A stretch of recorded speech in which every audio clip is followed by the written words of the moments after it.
ചെമ്പനീർ പൂവേ നീ അന്നേതൊരു രാവിൽ നീലമഞ്ഞിൽ വിരിഞ്ഞൻ കൺമുന്നിൽ മിഴിച്ചിമ്മി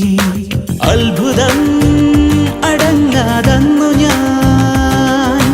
അങ്ങനെ നിശബ്ദം നിൽക്കവേ എങ്ങു പോയി പ്രകാശം